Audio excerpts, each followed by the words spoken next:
On November 2nd, 1932, a group of outback soldiers armed with rifles went to go fight in one of the most consequential wars in Australia's history.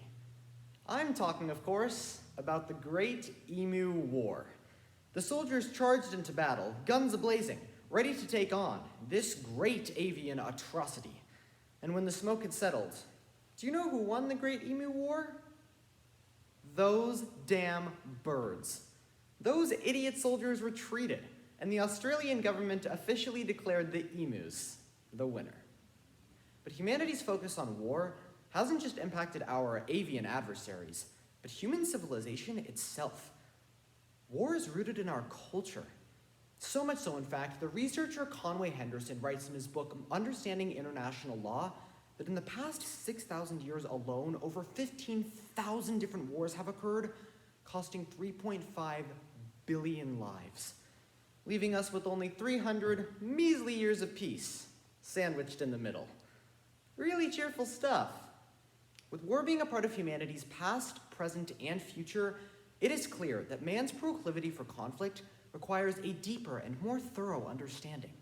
So today, we'll arm ourselves with the knowledge of the causes of war and the cost of it.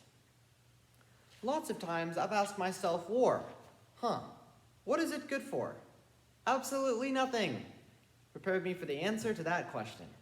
The causes behind why wars are started are extremely complex. However, most can be categorized into two main groups: wars of power and wars of ideology. The first category, power, entails conflicts started for territorial and/or economic gain.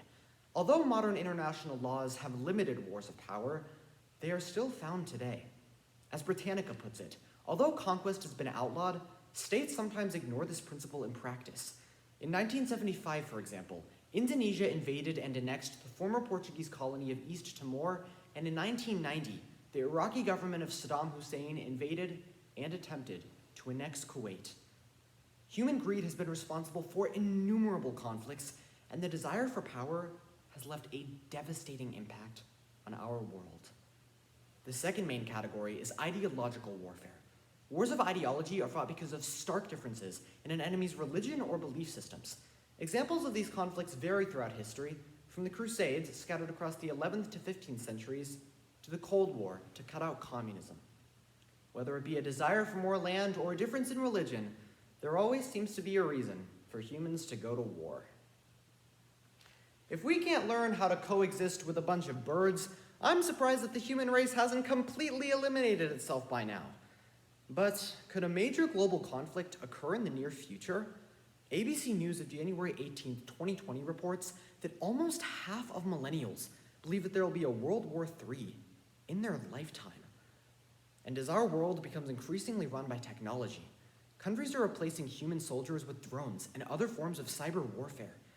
If drones replace humans in attack missions, will we become more ruthless in our war tactics? As The Atlantic puts it in December of 2018, new technologies are making war even more horrific. In Iraq, the US demonstrated overwhelming force while using superior technology and intelligence. If the risk of losing millions of soldiers on foreign soil is non-existent, cyber warfare will cause war to be more callous than it has ever been before. But as the Cold War showed us, today's battles no longer need to be fought with troops and invasions. Today's wars are fought in our minds. Because information is so quickly exchanged with the internet, different ideologies are clashing at an extremely fast rate. And sadly, when you look at the acts of terrorism at the US Capitol on January 6, 2021, it's clear. In the culture war, we're losing. The advent of nuclear weapons and drone strikes have given humans the capability to destroy massive amounts in a relatively short amount of time, particularly human lives. With great power comes great responsibility, and we're going to have to learn very quickly how to coexist with 15,000 weapons of mass destruction on our Earth today.